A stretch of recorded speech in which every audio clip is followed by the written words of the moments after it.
Oh, okay, cool. Awesome. Yeah, All right. Quiet, Okay. All right. Yeah, let's do it. All right, then. We are here with the one and the only Mr. Terry Lewis.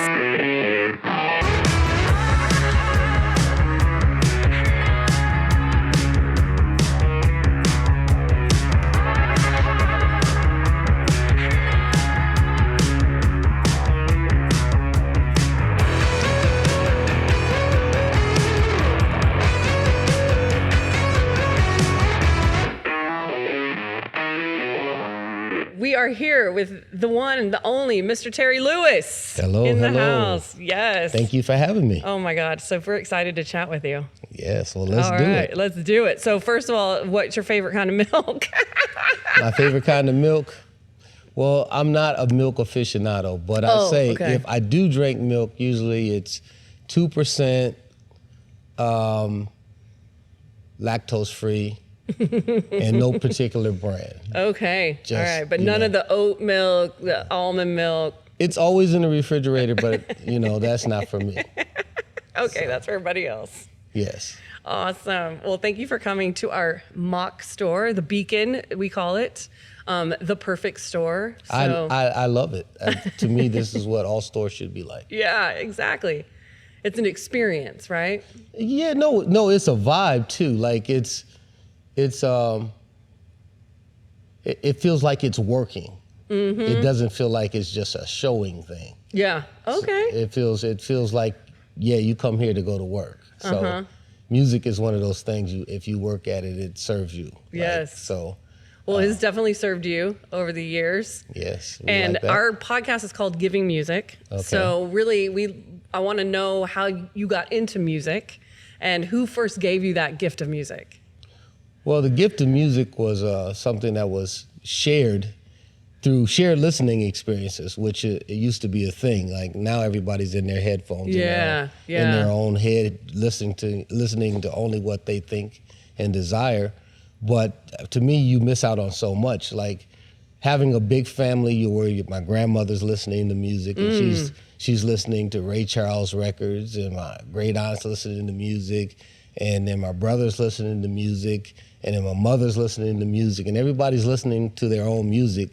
It helped to form kind of an understanding of good, or a baseline good that you could then affect yourself into thinking what was good that you like. Mm-hmm. So when I started hearing like James Brown and Sly Stone and Curtis Mayfield and people like that, I already had an idea of what was good, because good just didn't just sound good, it actually felt good. So, that was my first encounter with music. Then my stepfather had a guitar. He broke the top 2 strings on it. And he left it around. And then I got injured. I was an athlete. I played football, and I got hurt in football practice and tore my knee up. And I started picking up that little guitar and playing with only 4 strings. With 4 strings, and just started mimicking the bass. Yeah. And kind of started to like that. So I saved up my money and shoveled some snow, because I lived in Minnesota. There's always snow. Cut some grass in the summertime, whatever. And I went to Montgomery Ward's and bought my first bass. Wow. A Ward's Airline bass. Wow. So that's how I got into it. And if the strings hadn't been broken, you might not have become a bass player? Maybe not. Maybe not. But playing the bass was much easier, I think, for me than playing the guitar. Yeah. Just in terms of how, the fingerings for me. Yeah. And did other people in your family play? Or they just... Just my stepfather, he kind of played because his brother played. Okay. And, my uncle, step-uncle, but he was a famous blues guitarist. But no one else in my family played instruments. It was never around like that. Okay. But music was always a big part of the social and just the general life. Well, it's cool what you say about everybody playing their own music, because then you get exposed to different kinds of things, and maybe that's what people are missing these days, is that exposure to what your grandparents were listening to, and what your parents were listening to, and your brother and sister, that's unique. Well, I think it's also, it's a fellowship way of building, family building, and actually generation building, because we share the understanding of certain things. And like you take that shared listening experience away, that was a big part of the whole building block of that relationship. Because hell, my grandmother, if she's listening to Ray Charles, and I know about Ray Charles, whenever Ray Charles records come on, everybody's in the mutual understanding and appreciation of what music is. So I think it's a big thing. And it also teaches you how to pay attention. You know, back in the old days, when you got in the car, you couldn't just push the button yourself. Nobody could touch the radio button, so you had to listen to what the grown-up folks listened to.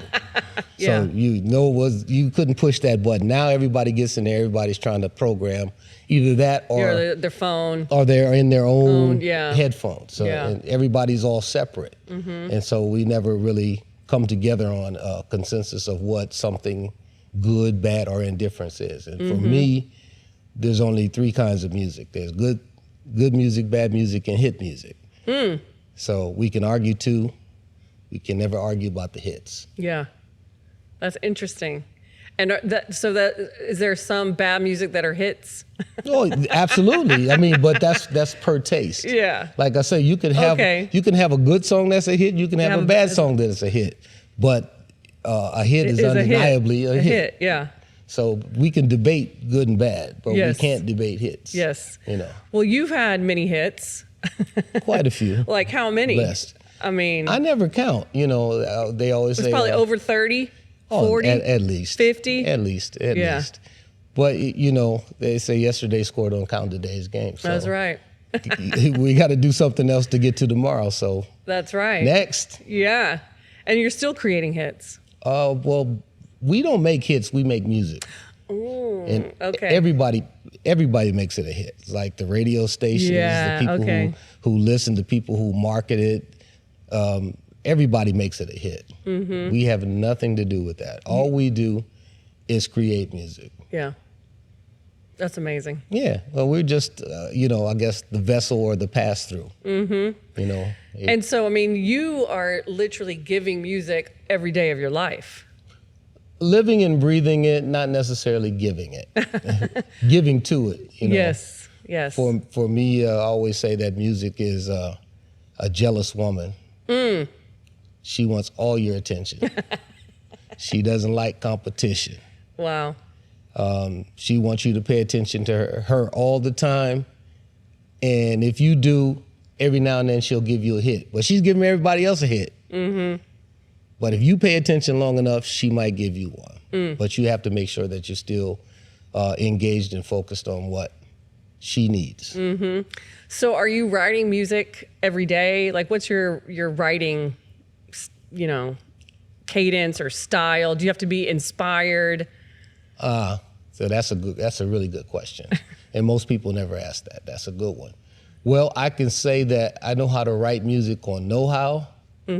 But I generally do not like to write music on know-how. I like to be inspired. And I'm generally inspired by an artist or someone that I'm writing a song for. Yeah. And that's kind of how we've done it over the years. That's amazing. So you do get inspired? Oh, always inspired. Every day? Not to write music, but inspired by different things, you know. Yeah. I always say that I'm very simply complex. Simply complex. Yes, I'm all over the place. There's so many things that I want to do and that I want to see because I think of myself as a servant. I like to serve. I like to serve music. I like to serve society. I'd like to serve my people. Yeah. So I want to make sure that I'm doing the right thing. And it's interesting because music is service. Yes. And this podcast is called Giving Music. Yes. So it's all about, obviously what the foundation does by giving instruments, but also all the artists and how we give back on a daily basis. And, your music is going to live on forever. So you'll be giving music for generations to come. Forever, ever? Forever. I think forever. Yes, absolutely. Well, let's hope so. Like, you never do it to live on or do whatever you create. Out of the love of creating, And I tell you, the hardest part about creating music is finishing it. Yeah. Because as a music creator, I love the journey. Right. And I just hope I never arrive. Like, I'm scared to get to a place where I've done the perfect song, because if I do that, I'll never want to do another song. Yeah. So I want to just keep building and understanding something new and trying different things and different approaches and being inspired by different people and different situations, and just creating a good loop. Yeah. So I have to go back to the beginning, so I never get to the point where I don't really want to do it anymore. Which I've almost done that at one time. Really? Yeah, where I came in and I told Jimmy, it's like, hey man, I just don't feel like I'm not inspired. Like, people want to phone it in. They just kind of want to go through the motions and whatnot. And a guy by the name of Usher pulled me out of that slump. Wow. Yeah. Shout out. Yeah, big Ush. So he pulled me out of that slump. He made me want to engage again. Wow. Because he was so inquisitive and he had so many ideas and he would love to try things and he was never afraid to try. Something that was uncomfortable, because, the key to life always is, learning how to be comfortable being uncomfortable. Yeah. So exactly. I always like to paint ourselves in a corner and figure out a way to get out. Yeah. So does Usher know that he pulled you out? Oh yeah. Okay. I don't have a problem telling him that. So that it's a well-known fact for me. Okay. Because there's nothing like feeling like you're not inspired. If you're me. Somebody else might be able to take that, but I'm just not that guy. How long did that last? It lasted for some months. Okay. To the point where I didn't want to do it anymore. Yeah. Which is long enough. Yeah. Something that I love so much, to feel like I really don't want to do it anymore, because it's not like the only thing I can do. I can do a lot of different things. So music is something that I choose to do. And I want to love choosing what I love to do. Right. So what are some of these other things? Film, television, I can do anything. Okay. Business, education. I can do a lot of different things, Yeah. I just see things a certain way in the world. And have you written a book? no, I'm writing one every day though. Life is a book. Life is the book, yes. I think y'all should definitely have a book. Yeah. Books seem so finite to me.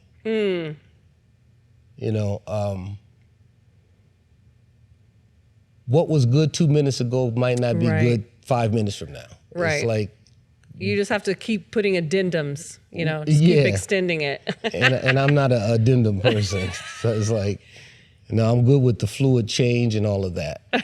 we can do that, but I don't know. I just don't feel I've gotten to the point where I want to finalize. Yeah, I feel life. that. Yeah, yeah. There is something finite about that. That's a really good point. Unless you could have multiple volumes as well. The early years, the middle years. I could write a book about things that motivated me or sustained me through things. Because they're not about me. And so when you start writing things that your thoughts about things and about yourself, to me, that's like watching paint dry, because I'm still in the process of living it. So, I never think about it like that. Yeah, you can't stop. You got to keep it moving. Yes, only as good as your next. Exactly. So your kids have gone to really amazing schools. Right. So I'm just curious, was that something that you pushed them to do, or they're self-motivated? Like, I'm just someone... Well, they have to do the work. Well, sure. But me as the head of my household, I have an expectation. Okay. To he who is given much, much is required. Yes. And you have the talents, you've gone through the best schools, you have had all kind of education at home.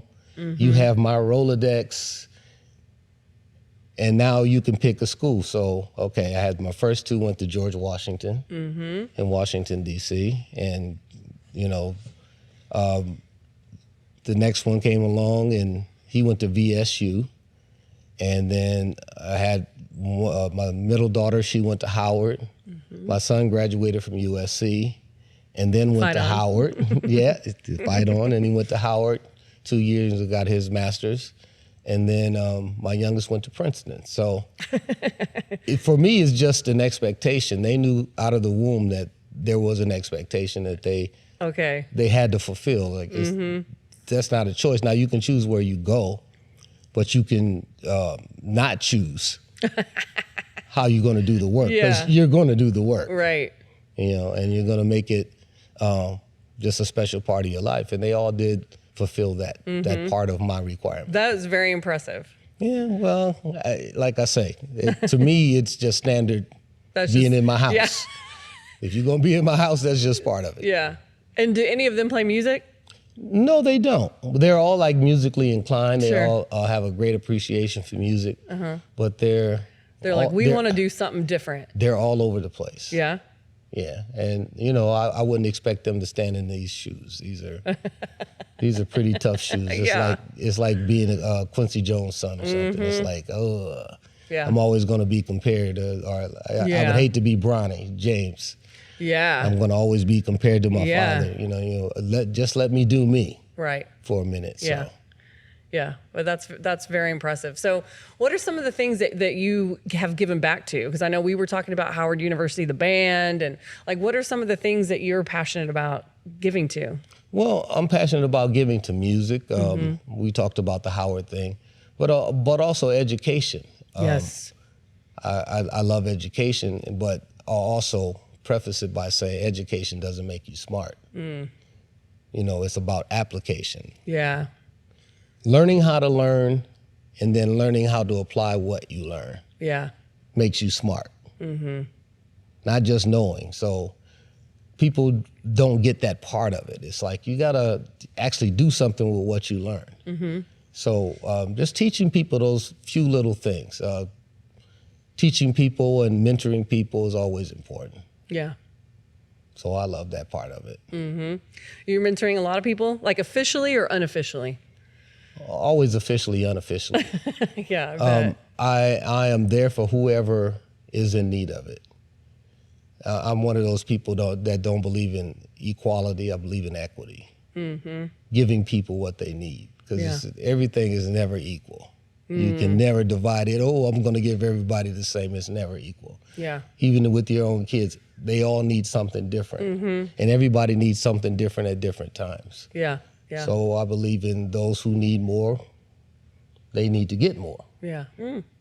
So and those who need less, well, encourage them to go on and do whatever. Those who need no help, God bless you. Yeah. and please go help somebody else. Yeah, you know, show somebody else how to find a way, you know. Yeah. Get that fishing pole out and show them how to fish. So, yeah. So there's so many different ways to help. In this world. There truly is such a huge need. So you said something about Quincy Jones, so I want to ask you about the next verse. Can we talk about that? Sure. Okay, so what is that? Well, the next verse is a program that's trying to feed people. Yeah. Especially in the day and age like we have right now.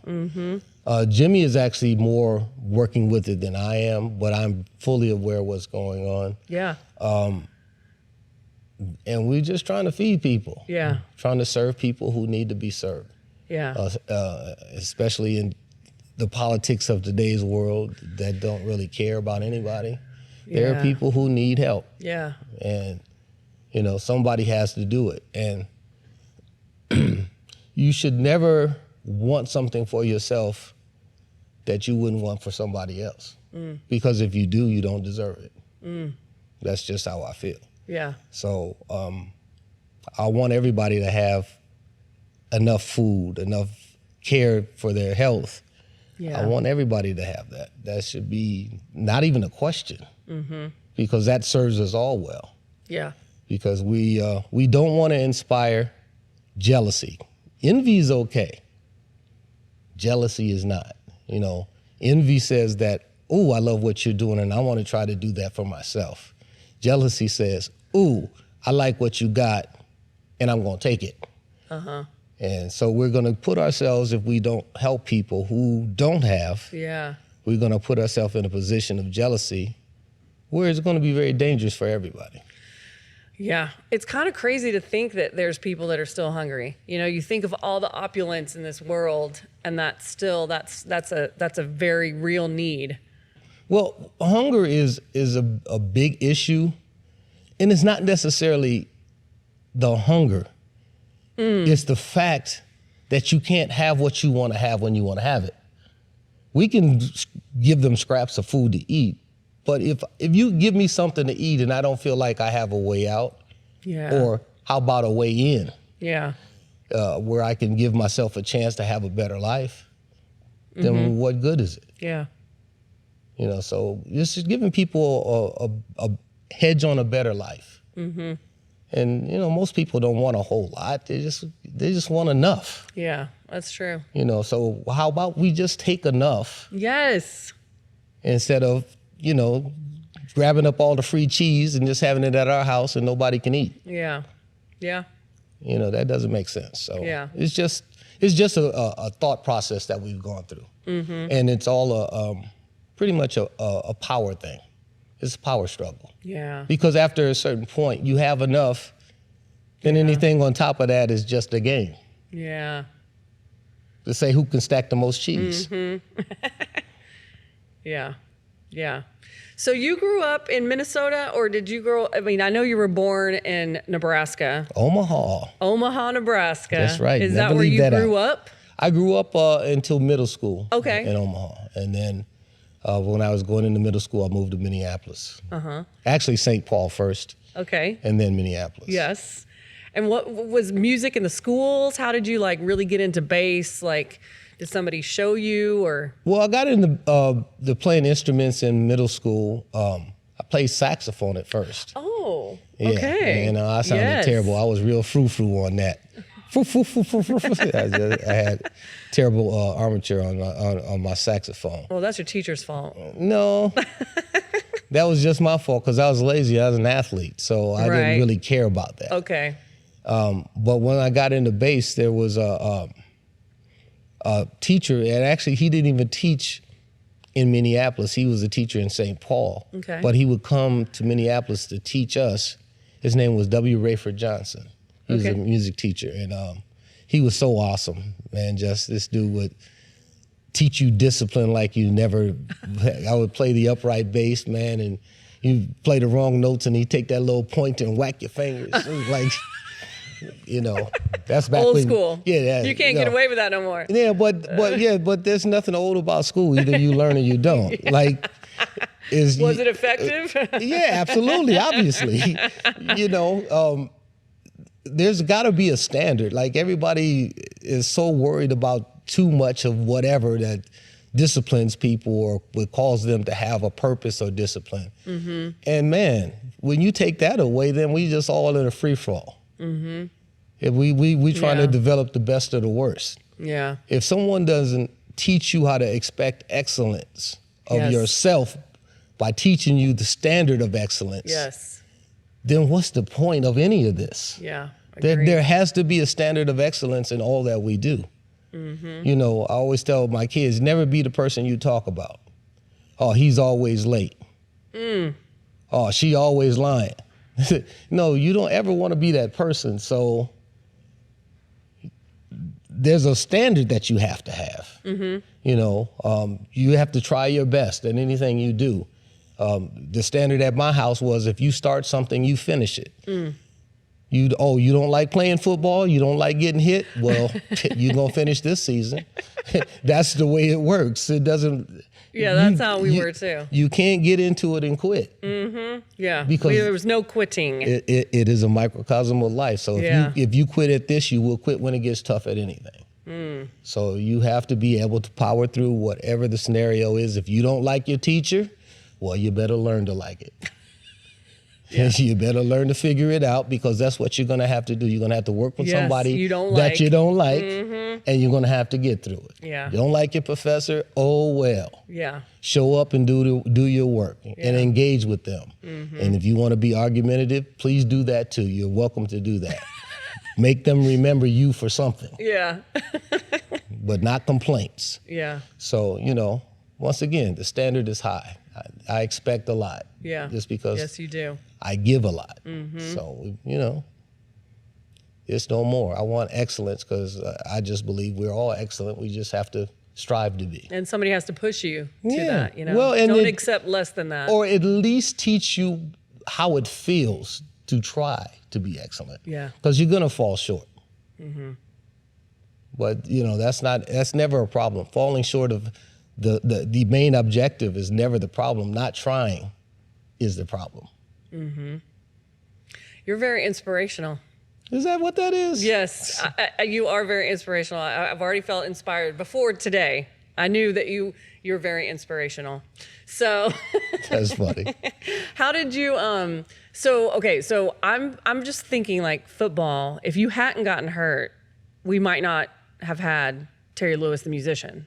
That's true. Well, Terry Lewis wanted to be a doctor. Oh, okay. Okay. Medical doctor. Okay. 'Cause I love medicine. I still do. But yeah, it's a possibility he probably wouldn't. You just think about things like that, like just some split thing that happens totally changed the world. Yeah, that's why I always say that I didn't choose music. Music chose me. I had no say in it. God knew what I was supposed to do, and he said, okay, here, not that. No more running. Yeah. You do this. Yeah. And so how did you meet your partner in crime here, Jimmy Jam? Did y'all meet in Minneapolis? Yes, we did. We met in Minneapolis in a program called Upward Bound.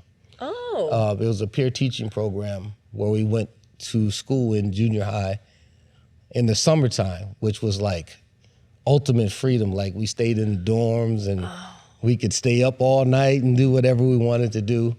But the principal concept of this Upward Bound program was we were peer teachers. And when we go to school in the summer to learn how to teach math, and we would teach math to kids our grade or grades below. Oh, wow. So I was a math teacher for a lot of my middle school. What? That's really cool. And back then they had programs, NYC programs, where neighborhood youth corps, where you would get paid Oh, wow. to do these things as well. So Is this program still around? I doubt it. Because now, everybody wants a trophy for showing up. Actually, you used to have to go to work and actually do something.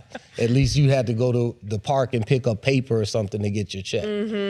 But I love that concept too, because it's like, kids teaching other kids. Sometimes that's better than an adult. You know? Because they look at you and say, if you can do it, then I know I can do it. Right, too. exactly. Yeah. But I love that was some of the best teaching I probably could have ever gotten, because it taught me about just some general things that most people don't know about: positive reinforcement, how to take a problem, take it apart, re-put it back together, and teach it in a way that is accessible for someone who pretty much couldn't have an understanding of it, but for the way that you explained it. Explain it, yes. Yeah. So, and being a young person, you simplify things, I think, a lot more than an adult who knows It was more. like trying to kind of explain it. Yeah. You explain it in kid terms. Yeah. So it was good, a good thing. But I use that even to today, in decompressing artists or whatever, producing, because a lot of that is psychology, too. It's like it's allowing someone to be comfortable, teaching them to trust you, allowing them to be the best that they can be by pushing them to the point where they think they can't, and then they do, and then they say, Oh, it was possible. yeah, it was possible. Yeah, You were limiting yourself, perhaps. Yeah, because all it is a mental block. Yeah. You can pretty much do anything you'd like to do. You just have to want to try. Yeah. So when y'all met, you were in middle school? Middle school. And you were already making music together?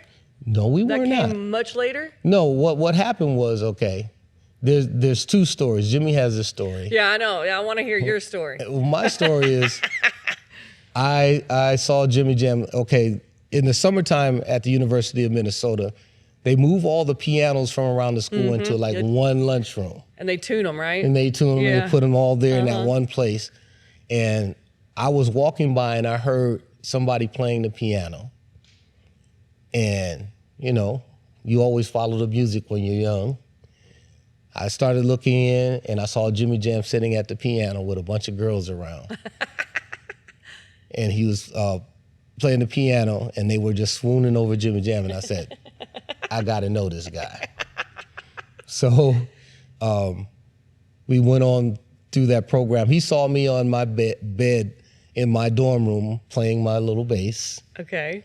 And he said he wanted to get to know me. So by the end of the program that summer, they were having like a little dance. And I had other friends, Jelly Bean Johnson and David Island, who we used to just practice stuff with. And we had a little band. We called ourselves the Wars of Armageddon. You know, so you figured that one out. But anyway, we said we wanted to play at this little dance. So we played Soul Vaccination and Tuesday Heartbreak and, you know, different songs of the day. And I needed a keyboard player. Jimmy was a drummer, but Jelly Bean was a drummer. So I told Jimmy, well, your dad's a keyboard player. And I saw you playing keyboards for the girls. So I know it's possible. So I know you can play some chords. So yeah, you're going to be my keyboard player.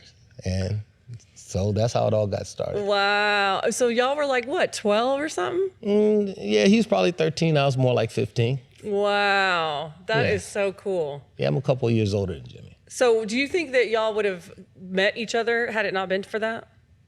I mean, y'all didn't go to the same school. You think you? Oh no, I'm a the North. world would have brought y'all together. Yeah, I'm a North Sider for life. Jimmy was from the South Side. Okay. You know, he was more the middle class C. You know, I'm from the hood. So, you know, well, I don't even call it the hood. I call it the good. The good. Yeah, so I'm from the good. You know. So we got together, and over the years we had a great relationship. And even when I used to do demos, I used to have Jimmy come in and actually play for me, because a lot of times didn't have a keyboard player. Keyboard players are like singers; they're just like prima donna for some reason, and it's just hard. It's hard to keep them around. So I used to go through keyboard players. Like That's very true. That is a very true statement. I used to go through keyboard players a lot, but yeah, we were able to form a relationship, and over time. He started his bands. We were in competing bands, and oh, y'all were? Yeah. Oh, Okay. yeah. Oh, man. We used to have some classic battles between Flight Time, Grand Central, which was Morris Day, Prince, Andre Simone, and that band. And then Jimmy had a band called Mind and Matter, which was more of a singing group band. Oh, okay. And we had some classic battles. And, you know, we gave out some whoopings and we got some whoopings. And then did y'all ever like try to combine those two things? No, we never did until Prince got out and became Prince. And then he was able to give Morris an opportunity that included us all. To make the long story short. Yeah. And Jimmy had just got back into music because Jimmy was one of the greatest DJs in Minneapolis, on the Minneapolis scene. And he was one of those guys that, you know, he could go either way. I kept telling him, dude, you're a rock star, man. You're not no DJ. Although, man, I should have left him because if he was a DJ now, they'll pay DJs. DJs got a private jet. Hell, so it's not too late, I guess. Well, I don't know, but you just put on some costume. No one will even know it's him. That's right. You know, get some smoke and some smoke and mirrors lights. And. There you go. You just put on your iPod. Well, yeah, so we were able to pull it together, and Jimmy got back in the band, and then at that point, we turned into The Time. And, you know, thanks to Prince, and it was a beautiful situation. Yeah, that is awesome. Well, and, you know, we honored you all with the Vanguard Award, and what I did not realize is that y'all were going to play. And that was just so cool. And I didn't know either. I know y'all didn't know either. Until I was leaving home. They said, bring your guitar. I said, okay.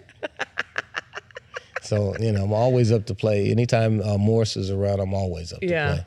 And then called my brother Jerome, and he was there, and we got out. Oh my God, it was amazing. It was too short. Yeah, well, we'll have to do it another time. Yes, we will. We will definitely have to do that another time. How often do you get to play like that? Well, we've been doing dates as Jam and Lewis this year. Okay. We've probably done a couple years of dates in Japan, probably about 16, But 20 not with dates. the time. It's like... With the time, I go out and play with Morris sometime. Okay. We were able to play with him at the Taste of Minnesota. Oh. And, it's always fun to play the time music. That's just nostalgia and fun. And I just love doing that. Oh, yeah.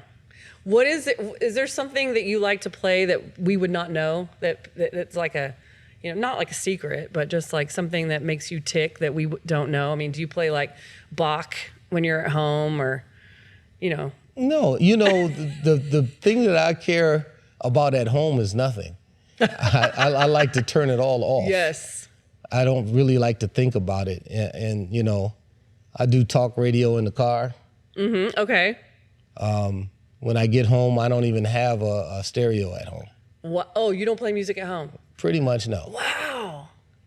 Because I need to take a break. Because for me, every time I hear something, I'm analyzing. Mm-hmm. Okay. Yeah. So you can't stop thinking. Yeah. So I want like time to decompress so that I can reprocess things at another time. Okay. So I do have like a setup where I can play music. I just don't unless I'm working on it. Okay. Interesting. And so like when you are playing, do you go in the studio? It's like a separate, you don't do it at home? No, I play. Oh, okay. I'll play an instrument at home. Yeah, just for me. I don't even plug it up. Okay. I just play, just try to make the fingers work, Yeah. Make the brain work. I'm not the man I used to be, but it's always fun to play. Like I say, playing has taken me around the world, and I so love and appreciate it. It's a blessing. Yeah. Well, it's a blessing for all of us that get to listen to it as well. Well, thank you. For sure. Is there some like advice you would give up and coming producers or songwriters or, it seems like everybody's a producer and a songwriter these days, which I don't understand, but what's your advice? Yeah, we're at a point now where everybody's on the field, nobody's in the stand. So Yes. They've made it so easy that everybody can be a producer or songwriter. But just because you have a drum machine doesn't make you a producer. Just because you can turn on Sono doesn't make you a songwriter. It is what it is. I mean, but we can't be worried about the technology part of it. We can only be worried about the spirit of it and what we do with music and how the music makes us feel. Music being the divine art, what comes from the heart reaches the heart. Yeah. So we got to just make sure that we're putting the heart into it. And my only advice for people who want to get in the music industry is I always say 2 Timothy 2:15 says, study to show thyself approved. And just make sure if you want to get in, you know all the parts. You know what the rules are. You know who's doing what, and you find the people that are like-minded and you try to get with them. It's the simplest thing. I mean, I could give a whole lot of different scenarios of advice, but that one's the most encompassing of all the advice I could give. If you want to know something, if you want to do something, you have to know something about it. Yeah. You just can't get in blind. Yeah. Everybody gets into the building, they think they make one song and they get $1 billion. That's not how it works. Right. You have to love the music more than you love yourself. A lot of times, like I said, she doesn't give you much. You have to earn it. Yeah. You have to really love music. And, it is that divine art, though. It's the thing that makes us feel good. It's the song that gives you the words to say the things that you want to say when you don't know how to say them. Yeah. It's that feeling that you get from music when you don't feel good enough to get up and something inspires you to get up and keep it moving. to let you know that it's going to be all right. Music, man, is everything. And there's nothing on earth that's any better. Music is always the thing that comes to the rescue. So we have to protect it. That is deep. That is deep. And that's what we're doing. That's what we're doing. Yes. And thank you, Guitar Center, for being one of the last safe havens of four-wall music stores, because I still like to touch stuff. Yeah. I hate having to order something and get it home and not like it. Exactly. I want to go to the store and touch it, and I want to vibe with it and feel it and feel that it fits me. Right. I want to hear what it sounds like. I want to come in the store and I want to hear somebody else playing. I want that. Yeah. And I would beckon to y'all, please do more of that. Yes. Please set up some stages in your places and have singer-songwriters come in. Yeah. Have the kids come in. Have times when you can get people together. Have the kids get together. Start a band. Yes. Have practice. Do whatever it is. Stop segmenting things so much. Yeah. It's cool to go in those little rooms and learn Mary Had a Little Lamb. That's cool. But how about we put a band together and play Mary Had a Little Lamb together? Yeah. And so we can get people working together. Yeah. And is it true that like a bass, you can have like many of the same model, but they're all kind of different? Every single one is different. Everyone has a different feel, a different sound. They're constructed the same, same electronics, but one little chord might be a little bit longer than one. It makes the amperage different. It's just, they're all different. Yeah. And so you have to go through a lot of them to get to one. And you say you got to kiss a lot of frogs before the prince comes along. Well, you got to do that same thing with guitars. So you could try all these guitars on these walls, man, and still come up with no solution to your issue. Yeah. Because there's a million more of these. Yes. And usually the old ones are better. Yeah. Because they've been through something. It's they've been through something. It's like that coffee mug on your shelf. Like you don't go in there and get your fine china. You go get that cup that's got a crack in it. Right. It's got coffee stains in it. Yep. Because that one's been through something. You feel comfortable with that. Yeah. Because it's part of your life. You see your life through that cup. And so that's what this is. These things have become that. Yeah. I've had guitars for like 40, 50 years now. Yeah, it's like a part of you. Yes. That's what we were talking about earlier because of all the people that lost stuff in the fires, and just like it's irreplaceable. You've had that guitar for 40 years. It's part of you, you know?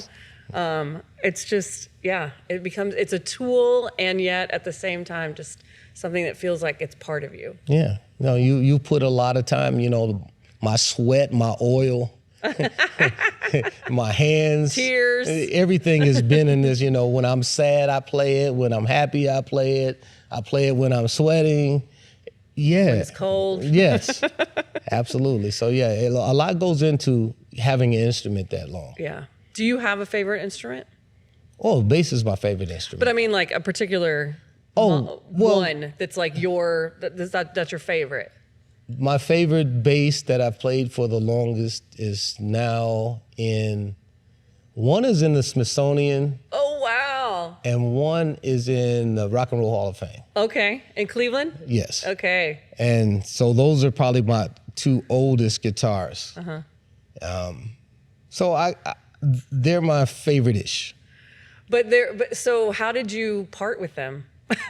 Because, you have to move on. I mean, they're serving a purpose. Okay. And if they're serving a purpose to inspire somebody else, I can let it go because I can pick up another one and learn to like it. Right, yeah. I don't have to love it anymore to learn to like it. Yeah. So I have one now that the Fender made me from the custom shop that I adore. It's my Black Beauty. It's everything black. And it feels good. Oh, wow. And as it's probably about 4 years old now, it's starting to get broke into. It's got my groove on. It's got my It got my gut mark on the back. It's got my finger marks on the neck. I'm starting to really understand it. Yeah. And it's starting to become one with me. So that's amazing. That's awesome. Well, I just want to say thank you. Thank you for everything you've done for us, for the world, for young musicians, for inspiring people. Like, just thank you so much. I don't know. I mean, hopefully you know what kind of impact you've had on the world and music, but it will definitely be forever. It will go down forever. So I just want to say thank you, and thank you for coming on the show today. And just really, and you're very inspiring. So. Well, thank you. And, thank you for being there for me over many, many, many, many decades. GC Pro picked me up as I got started in the professional world. Guitar Center was always there during the early days as a place to go to. Yeah. Like I said, to touch things. And we do need that. I mean, I can't order everything from Amazon. That, that's just not working for me. So yeah. Just make sure y'all continue doing what you're doing, because that's what's really inspiring. But we can pick it up. We can take it to another level. Yes. For sure. Absolutely. Yeah, I'm excited. Let's do it. Let's do it. Cool. You made it to the end of the show. I hope you enjoyed it. It was so inspirational for me. If you enjoyed it, please like us. Please follow us, subscribe, comment in the comments, do all the things. Go to guitarcenterfoundation.org, make a donation, help us continue to give music to people who need it the most.